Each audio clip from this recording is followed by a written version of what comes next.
সুপ্রিয় শ্রোতা, গল্প পাঠের আসর চ্যানেলে শুনতে যাচ্ছেন হুমায়ুন আহমেদ রচিত মাতাল হাওয়া উপন্যাসটির ৪র্থ পর্ব। আমি ওয়ারা কারিম, সাথে থাকুন। হাসান রাজা চৌধুরীর সারা শরীর ভেজা, মাথার চুল বেয়ে টপ টপ করে পানি পড়ছে। লাইলি মুগ্ধ হয়ে তাকিয়ে আছেন। সে যে এত রূপবান তা তার কল্পনাতেও আসেনি। লাইলি বললেন, বাবা কেমন আছো? ভালো। আমি ছোটবেলায় বেশ কয়েকবার তোমাদের বাড়িতে গিয়েছি। বাড়ির নাম কৈতর বাড়ি না? জি। কৈতরগুলি এখনো কি আছে? জি। শুনেছিলাম তোমার মায়ের মৃত্যুর ২ দিন আগে সব কৈতর চলে গিয়েছিল। এটা কি সত্যি? জি। কতদিন পর ফিরে আসে? মার কুলখানির দিন। শুনেছি তোমার অসুখ, চিকিৎসা চলতেছে। কি অসুখ? আমার কোনো অসুখ নাই। এই বাড়িতে আমি পালিয়ে আছি। মলিনা থালা ভর্তি ফুলকো লুচি এবং গরুর মাংস নিয়ে ঢুকেছে। লাইলি বললেন, বাবা খাও। হাসান খেতে শুরু করেছে, আগ্রহ নিয়ে খাচ্ছে। লাইলি ইশারায় মলিনাকে চলে যেতে বললেন। মলিনা পুরোপুরি গেল না, দরজার বাইরে দাঁড়িয়ে কান পেতে রাখল। লাইলি বললেন, এখন থেকে তুমি এই ঘরে বসে খাবে, আমি সামনে থাকব। হাসান বলল, আমার একা খেতে ভালো লাগে। মা মারা যাওয়ার পর একা খাওয়া অভ্যাস হয়ে গেছে। অভ্যাসটা বদলানো দরকার। একদিন বিবাহ করবে, তোমার স্ত্রী চাইবে সামনে বসে তোমাকে খাওয়াতে। আমি বিবাহ করব না। তাহলে অবশ্যই ভিন্ন কথা। তুমি কেন এ বাড়িতে পালিয়ে আছো?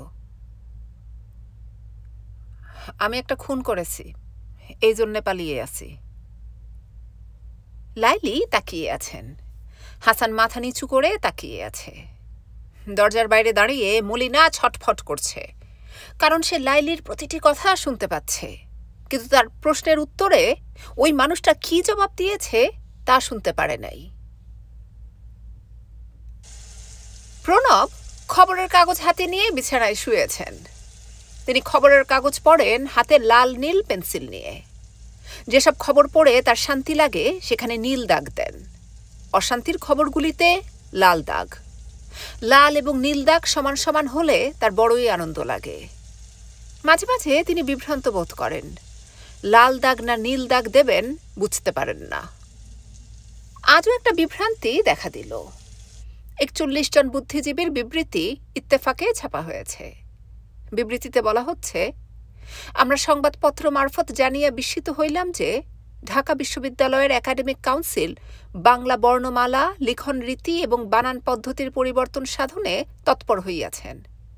ঢাকা বিশ্ববিদ্যালয় কর্তৃপক্ষ বাংলা ভাষার এই রূপ পরিবর্তন সাধনে একতরফভাবে কেন যে উদ্যোগী হইয়াছেন তাহা জানি না। প্রণবের মনে হল, বাংলা ভাষা রক্ষার ব্যবস্থা হচ্ছে, এটা ভালো কথা, নীল দাগ দেওয়া উচিত। আবার বিবৃতির কারণে দেশ আন্দোলনের দিকে যাবে। যে কোনো আন্দোলনের এক পর্যায়ে হিন্দু মুসলমান দাঙ্গা, কাজেই লাল দাগ।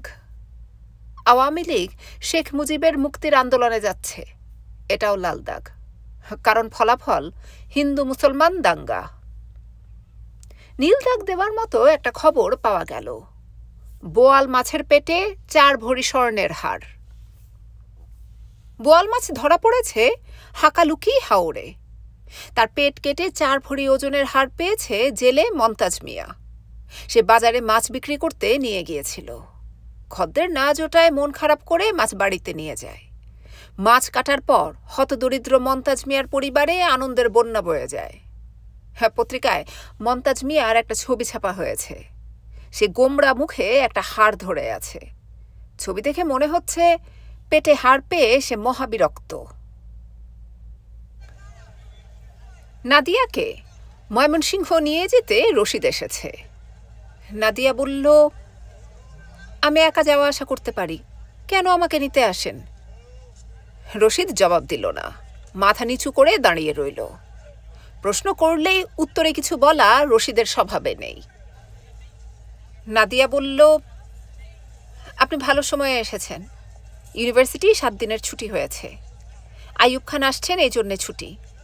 আমরা ছাত্ররা ঝামেলা করে ফেলতে পারি, এটাই সরকারের ভয়। রশিদ বলল, আম্মা কখন রওনা দিবেন? ট্রেন কখন? আমি স্যারের গাড়ি নিয়ে আসছি আম্মা, আপনি যখন রওনা দিতে চান তখন রওনা হব। দুপুরের আগে রওনা দেওয়া ভালো, সন্ধ্যায় সন্ধ্যায় পৌঁছাবো। আমি গাড়িতে যাব না, ট্রেনে যাব, এবং একা যাব। আজ না, আগামীকাল। রোমান হলিডে নামে একটা ছবি এসেছে। হলের অনেক মেয়ে ছবি দেখে কেঁদে বুক ভাসিয়েছে। আমি এখনো কাঁদতে পারিনি। রশিদ বলল, আম্মা আপনারে না নিয়ে গেলে স্যার আমারে খুন করবে। বাবা আইয়ুব খানের মতো নানান প্যাচ খেলবে, খুন করবে না।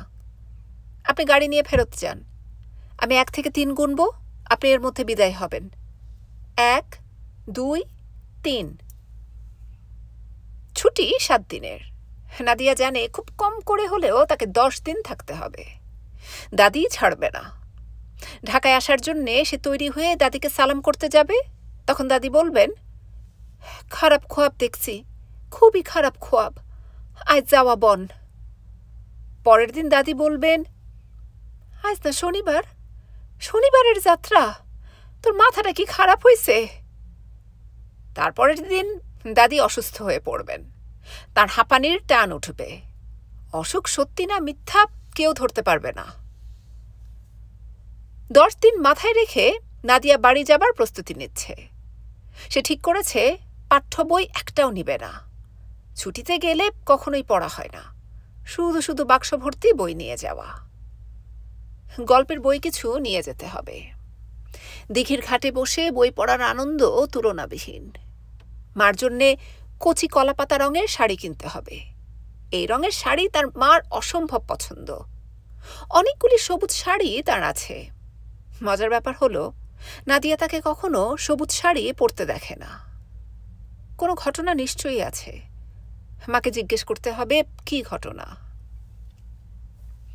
নাদিয়া নিউ মার্কেট থেকে 3টা বই কিনল। ম্যাক্সিম গোর্কের আমার ছেলেবেলা এবং পৃথিবীর পাঠশালা। বেনিয়েত নামের এক লেখকের বই কিনল, নাম স্নেক ইনসাইড দি অ্যাপল। এ বইটা কিনল কভার দেখে। টুকটুকে লাল আপেলের ভেতর কুণ্ডুলি পাকিয়ে আছে সাপ। আপেলটা ঠিক যতটা সুন্দর, সাপটা ততটা ভয়ঙ্কর। নিউ মার্কেট থেকে সে গেল বলাকা সিনেমা হলে। রোমান হলিডে ছবির ম্যাটিনি শোর 2টা টিকিট কাটল। একটা তার জন্যে, আরেকটা বিদ্যুৎ স্যারের জন্যে। স্যারকে সে বলবে না যে পাশাপাশি 2টা টিকিট কেটেছে। স্যারকে সে আপেলের বইটা দেবে, বইয়ের ভেতর টিকিটটা থাকবে। তিনি যদি সত্যি ছবি দেখতে আসেন তাহলে দেখবেন যে পাশের সিটে নাদিয়া বসে আছে। তিনি অবশ্যই চমকে উঠবেন। নাদিয়া ঘড়ি দেখল, 11:10। ছবি শুরু হবে 3টায়। হাতে এখনো অনেক সময়। বিদ্যুৎ কান্তি তার ঘরে বসে স্লাইড রুল দিয়ে জটিল হিসাব করছিলেন। নাদিয়া উঁকি দিয়ে বলল, স্যার আসবো? এসো। স্যার আমি কাল ময়মনসিংহ চলে যাচ্ছি, আপনার সঙ্গে দেখা করতে এসেছি। ভালো করেছ। চা খাবে? জি স্যার। ভেতরে এসে বসো, আমি চায়ের কথা বলি। তুমি নিজেই বলে আসো ল্যাব অ্যাসিস্ট্যান্ট কিসমতকে। অপটিক্স ল্যাবে আছে, দাড়িওয়ালা। চেনো না? চিনি স্যার। কিসমত চা দিয়ে গেছে। বিদ্যুৎ কান্তি স্লাইড রুল চালাতে চালাতেই কথা বলছেন। আপনার জন্যে একটা বই এনেছি স্যার, স্নেক ইনসাইড দি অ্যাপল। গল্পের বই? জি স্যার। বিখ্যাত কোনো বই নাকি? জানি না স্যার, কাভার দেখে পছন্দ হয়েছে বলে কিনে ফেলেছি। বিদ্যুৎ হাত থেকে স্লাইড রুল নামিয়ে রাখতে রাখতে বললেন, মানবজাতির এটা একটা সাধারণ ত্রুটি। তারা শুধু যে কাভারের রংচঙা ছবি দেখে বই কিনে তা না, মানুষও তার কাভার অর্থাৎ রূপ দেখে পছন্দ করে। চলতি কথাই আছে, পহেলা দর্শনধারী, তারপর গুণ বিচারী। নাদিয়া বলল, এছাড়া উপায় কি স্যার? রূপ প্রথমেই চোখে পড়বে, গুণ পড়বে না। বিদ্যুৎ বললেন, বইটায় তোমাদের ময়মনসিংহের বাড়ির ঠিকানাটা লিখে দাও। আমার এগ্রিকালচারাল ইউনিভার্সিটিতে কিছু কাজ আছে, হাতে সময় থাকলে তোমাদের বাড়িতে যাব, চা খেয়ে আসব। নাদিয়া ঠিকানা লিখে দিল। হঠাৎ সে লক্ষ্য করল ঠিকানা লেখার সময় হাত কাঁপছে। কেন এরকম হচ্ছে? স্যার, আমি উঠি। আচ্ছা যাও, ভালো থেকো। আপনিও ভালো থাকবেন। ময়মনসিংহে যদি সত্যি সত্যি যান তাহলে আমাদের বাড়িতে আসবেন, আমি খুব খুশি হব। রোমান হলিডে ছবি শুরু হয়েছে। নাদিয়া ছবির দিকে মন দিতে পারছে না, তার মন পাশের খালি সিটের দিকে। সে নিশ্চিত স্যার এসে পাশের সিটে বসবেন। ২০ মিনিট পার হবার পর নাদিয়ার পাশের সিটে এসে বসল ল্যাব অ্যাসিস্ট্যান্ট কিসমত। স্যার তার টিকিট কিসমতকে দিয়ে দিয়েছেন।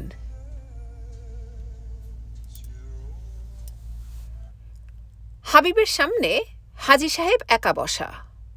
চেম্বারে মানুষ মাত্র ৩ জন, হাবিব, হাজি সাহেব, প্রণব। রশিদকে সরিয়ে দেওয়া হয়েছে।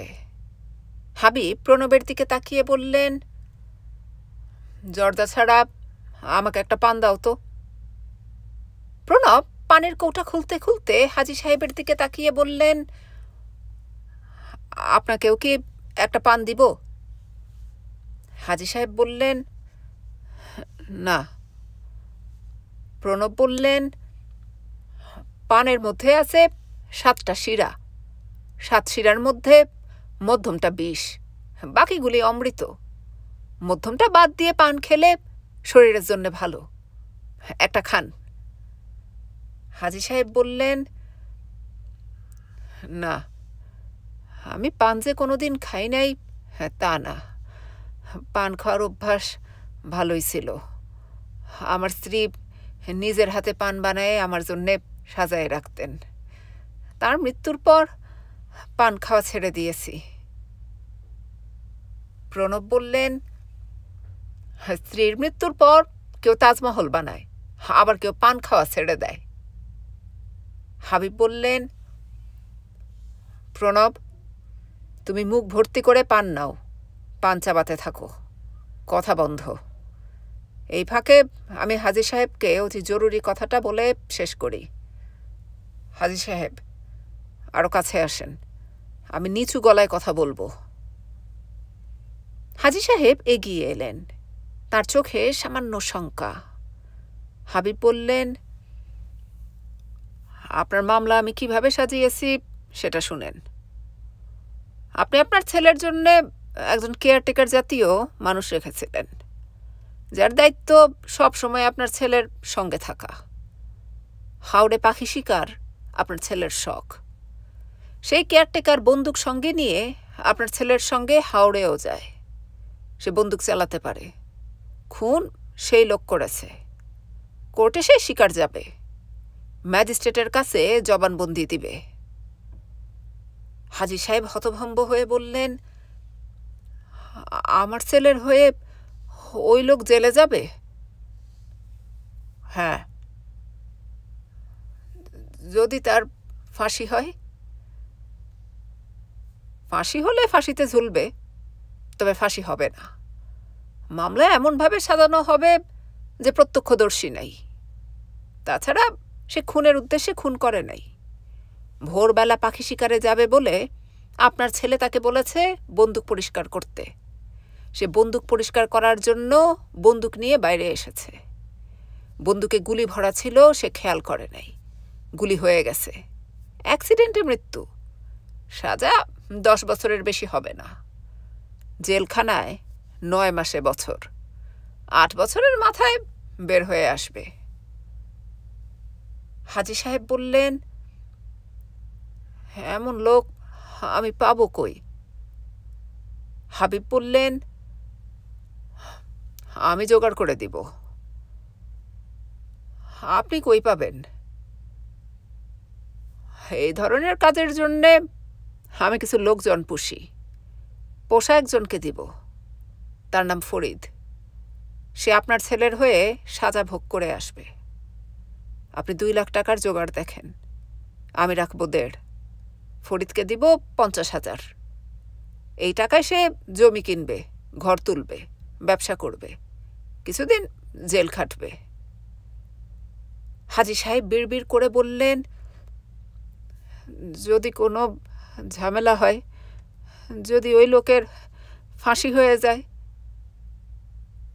ফাঁসি হয়ে গেলে হবে। হাজী সাহেব বললেন, আমার ছেলে রাজি হবে না। হাবিব বললেন, ছেলেকে রাজি করার দায়িত্ব আমার না, আপনার। তাকে আমি যা শিখিয়ে দেব তাই সে কোর্টে বলবে। এর বাইরে একটা শব্দ বলবে না। কোর্টে কোনো কারণে সে যদি কাশতে চায়, আমাকে জিজ্ঞেস করে তারপর কাশবে। হাজী সাহেব বললেন, ফরিদ সাহেবের সঙ্গে আমি কি কথা বলতে পারি? না।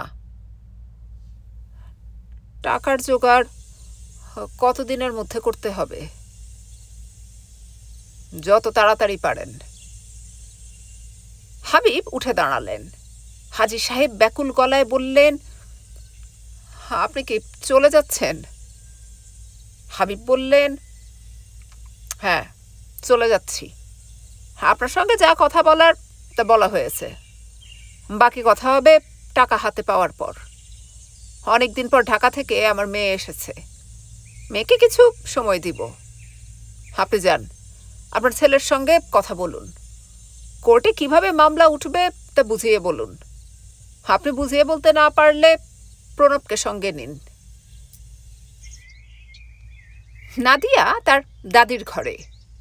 হাজেরা বিবি যেভাবে পা লম্বা করে খাটে হেলান দিয়ে বসেছেন, নাদিয়াও সেভাবে বসেছে। দাদির পান ছেঁচনি তার হাতে। সে নিবিষ্ট মনে পান ছেঁচে যাচ্ছে। নাদিয়া লম্বা রোগা একটি মেয়ে। তার চেহারার শান্ত স্নিগ্ধতা চোখে পড়ার মতো। হাজেরা বিবি বললেন, তোর গায়ের রং তো আরো ময়লা হয়েছে।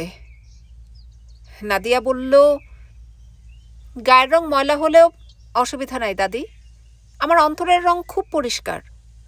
তুমি দুধের মতো ধবধবে সাদা একজন মানুষ। তোমার অন্তর কিন্তু কালো, কুচকুচে কালো।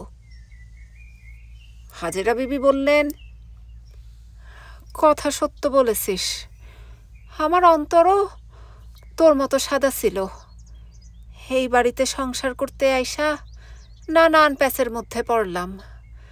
নিজে প্যাচ শিখলাম। অন্তর কালা হওয়া শুরু হইল। শেষমেশ একটা খুনও করলাম। নাদিয়া অবাক হয়ে বলল, খুন করেছ মানে? কাকে খুন করেছ? নিজের হাতে করি নাই, অন্যরে দিয়া করাইছি। কাকে খুন করেছ সেটা বলো। হাজেরা বিবি নির্বিকার গলায় বললেন, বেদানা নামের একটা নটি বেটি এই বাড়িতে থাকতো। তার কন্যা হয়েছিল। ধাইরে কইলাম কন্যার মুখে লবণ দিয়া দিতে। দাই তাই করছে। 1 চামচ লবণে কারবার শেষ। দাদি, তুমি কি সত্যি কথা বলছো? তুই পাগল হইছস? আমি কি পিশাচ? বেদানা মাগি মরা সন্তান প্রসব করছে। 3 বার মরা সন্তানের জন্ম দিয়া তার মাথা হইছে খারাপ। নাদিয়া বলল, দাদি, আমার গা ছুঁয়ে বলো, লবণ বিষয়ে যা বলেছ সব মিথ্যা? অবশ্যই মিথ্যা। লতিফা সাক্ষী, তারে জিজ্ঞাস কর, সে বলবে। দে, পান দে। নাদিয়া দাদির হাতে পান দিল। লাইলি ঘরে ঢুকে বললেন, তজল্লি, তোমার বাবা তোমাকে ডাকে। লাইলি শাশুড়ির সামনে নামের বিষয়ে কখনো ভুল করেন না, আজও করলেন না। হাবিব বসেছেন পূর্ব দিকের বারান্দায়। এই বারান্দা তার শোবার ঘরের লাগোয়া। এখান থেকে দূরের মৃত ব্রহ্মপুত্র দেখা যাচ্ছে। সারাক্ষণই একদল মানুষ ব্রহ্মপুত্রের মাটি কাটছে। হাবিবের শৈশবের স্বপ্ন ছিল একটা নদী কিনবেন। শৈশবের সব স্বপ্নই পরিণত বয়স পর্যন্ত থাকে। এখনো হাবিবের মনে এক গোপন স্থানে নদী কেনার বিষয়টা আছে। বারান্দায় বসলে কিছুক্ষণের জন্য হলেও মনে হয় ব্রহ্মপুত্র নদীটা তার কেনা। যারা মাটি কাটছে তারা অনুমতি না নিয়েই কাটছে। বাবা, কেমন আছো? নাদিয়া আয়োজন করে বাবাকে কদমবুসি করল। হাবিব মেয়ের মাথায় হাত রেখে উঁচু গলায় বললেন, হাসবুনুল্লাহু ওয়া নি'মাল ওয়াকিল। নাদিয়া বলল, প্রশ্নের জবাব দিলে না তো বাবা, কেমন আছো? ভালো আছি মা। তোমার বুকের ব্যথাটা কি আরো হয়েছে? হয় মাঝে মাঝে। ডাক্তার কি বলে? ডাক্তার কিছু বলে না, প্রেশার টেশার মেপে চলে যায়। ভিজিট নিশ্চয়ই নেয় না? নেয় না, নিজেদের ডাক্তার। নিজেদের ডাক্তার দিয়ে চিকিৎসা হয় না বাবা, অন্যদের ডাক্তার দিয়ে চিকিৎসা করাতে হয়। তোর ইউনিভার্সিটির খবর কি? আন্দোলন চলছে, রোজই মিটিং মিছিল, এক দলকে আরেক দল ধাওয়া করছে। হাবিব বিরক্ত গলায় বললেন, এরা চায় কি? জানি না বাবা। না জানাই ভালো। ছাত্ররা চায় নৈরাজ্য, আর কিছু না।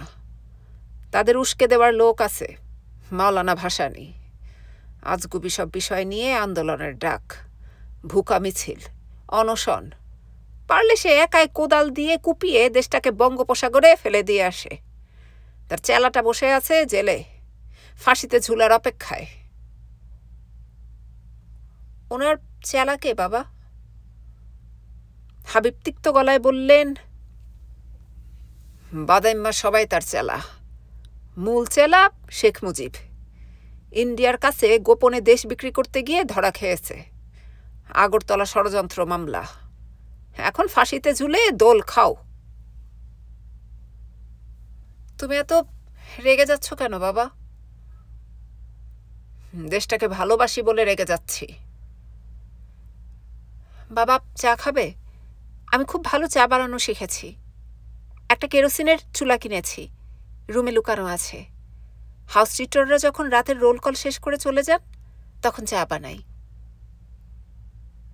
অনুমতি নাই, এ ধরনের কাজ করা ঠিক না। একসময় ঘরে আগুন টাগুন লাগাবি, কেলেঙ্কারি হবে। নাদিয়া হাসি মুখে বলল, একদিন আগুন লেগেছিল বাবা, বিছানার চাদরে আগুন ধরে গিয়েছিল। হাতের কাছে পানি ভর্তি জগ থাকায় রক্ষা। নাদিয়া 4 কাপ চা বানিয়েছে। 1 কাপ চা সে তার দাদিকে দিয়ে এসেছে, 1 কাপ তার মাকে। বাকি 2 কাপ চা নিয়ে সে তার বাবার সঙ্গে বসেছে। হাজেরা বিবি চুমুক দিয়ে বললেন, নাতনি কি চা বানাইছে, চায়ের মধ্যে পাদের গন্ধ। লাইলি দুঃখিত গলায় বললেন, চা ভালো না লাগলে ফেলে দেন, আজে বাজে কথা কেন বলেন? তজল্লি শুনলে মনে কষ্ট পাবে, নিজে আগ্রহ করে চা বানিয়েছে। হাজেরা বিবি বললেন,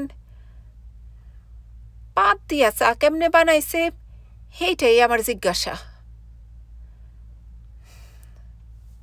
চা খাওয়ার দরকার নাই মা, ফেলে দিন। নোংরা কথাগুলি বলবেন না। চায়ে তো জ্বললে সামান্য ওভালটিন দিয়েছে, আপনি ওভালটিনের গন্ধ পাচ্ছেন। আপনি চায়ের কাপটা দেন, আমি ফেলে দেই। ফেলবা কেন? খাইতে তো চমৎকার হয়েছে।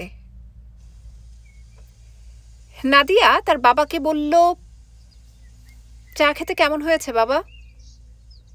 হাবিব বললেন, ভালো হয়েছে।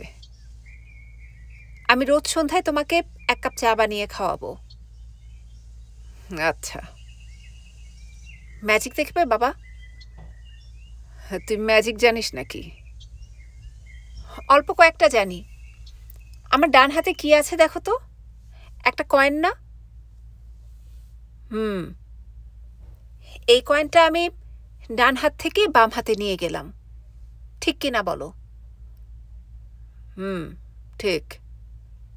নাদিয়া বাঁ হাত খুলে দেখালো হাত শূন্য।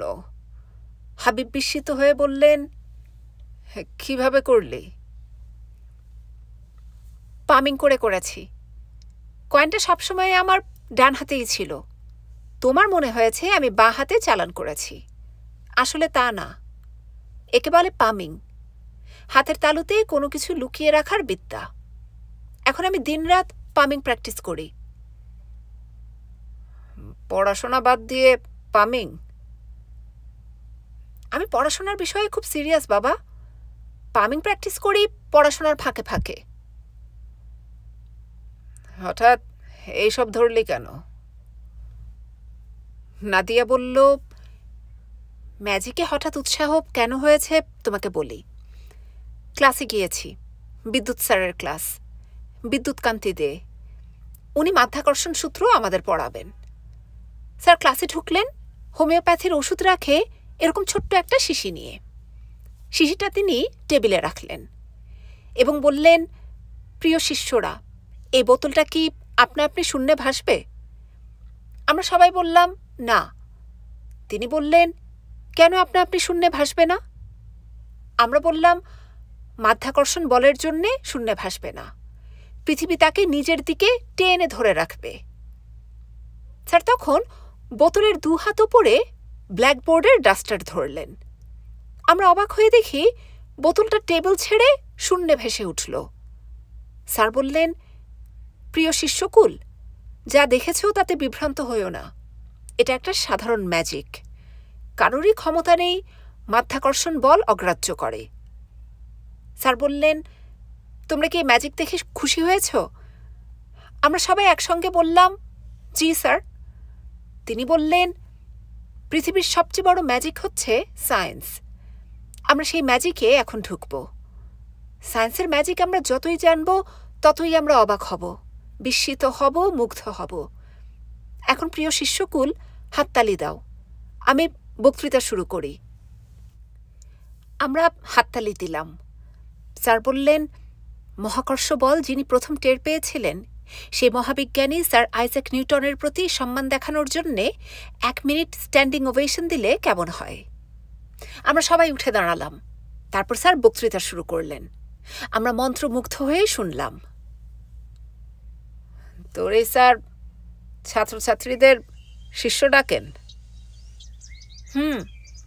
প্রাচীন গ্রিসের শিক্ষকরা তাদের ছাত্রদের শিষ্য ডাকতেন, তিনিও তাই করেন। তোর এই স্যার বিজলি না বিদ্যুৎ? বিদ্যুৎ, বিদ্যুৎকান্তি দে। তিনি তোকে ম্যাজিক শেখান? তিনি কি তোর ম্যাজিকেরও শিক্ষক? আমি একদিন স্যারের কাছে গিয়েছিলাম বোতল কিভাবে শূন্যে ভাসে তা শেখার জন্যে। তখন স্যার পামিংয়ের কৌশল শিখিয়েছিলেন। হাবিব গম্ভীর গলায় বললেন, তুই কি একাই তার কাছে ম্যাজিক শিখিস, নাকি সব শিষ্যদেরই তিনি ম্যাজিক শেখান? বাবা, তুমি কি কোনো কারণে স্যারকে অপছন্দ করছো? পছন্দ অপছন্দের বিষয় না। একজন ফিজিক্সের শিক্ষক ছাত্রদের ফিজিক্স শেখাবেন, ম্যাজিক না। আইনস্টাইন ছিলেন ফিজিক্সের গ্র্যান্ড মাস্টার, তিনি বেহালা বাজাতেন। এই প্রসঙ্গটা থাক। বিদ্যুৎ স্যার একদিন ক্লাসে কি করেছিলেন সেই গল্পটা করি বাবা, তুমি খুব মজা পাবে। হাবিব বললেন, তোর স্যারের প্রসঙ্গে একদিনে অনেক আলাপ হয়ে গেছে, আজ আর না। নাদিয়া বলল, স্যারের একটা কথা তোমাকে বলতেই হবে, তিনি একটা বিষয়ে তোমার সাহায্য চান। হাবিব বিস্মিত হয়ে বললেন, আমার সাহায্য? ঠিক তোমার সাহায্য না, মোনায়েম চাচার সাহায্য। স্যার কমনওয়েলথ স্কলারশিপ পেয়েছেন, উনি হিন্দু তো, শেষ মুহূর্তে তাকে বাদ দেওয়া হবে। মোনায়েম চাচাকে তুমি বলে দিলেই স্যারের সমস্যার সমাধান হবে। হাবিব বললেন, কোনো হিন্দুকে স্কলারশিপ দিয়ে বাইরে পাঠানোর বিষয়ে আমার মত নেই, কারণ তারা পিএইচডি শেষ করে কখনো পাকিস্তানে ফেরে না, হয় ওই দেশেই থেকে যায় কিংবা ইন্ডিয়াতে চলে যায়। নাদিয়া বলল, বিদ্যুৎ স্যার সেরকম মানুষ না। তুই তার সঙ্গে কতটুকু মিশেছিস যে বলে ফেললি তিনি সেরকম মানুষ না? হ্যাঁ, সারা জীবন পাশাপাশি থেকেও একজন মানুষ অন্য একজনকে বুঝতে পারে না। তোর মা কি আমাকে বুঝতে পারে? হ্যাঁ, পারে না, আমিও তাকে বুঝতে পারি না। নাদিয়া কিছুক্ষণ চুপচাপ থেকে নিচু গলায় বলল, বাবা তুমি স্যারের কাজটা করে দেবে? হাবিব দীর্ঘ সময় মেয়ের মুখের দিকে তাকিয়ে রইলেন। নাদিয়া মাথা নিচু করে আছে, তার চোখ ছলছল করছে। হাবিব বললেন,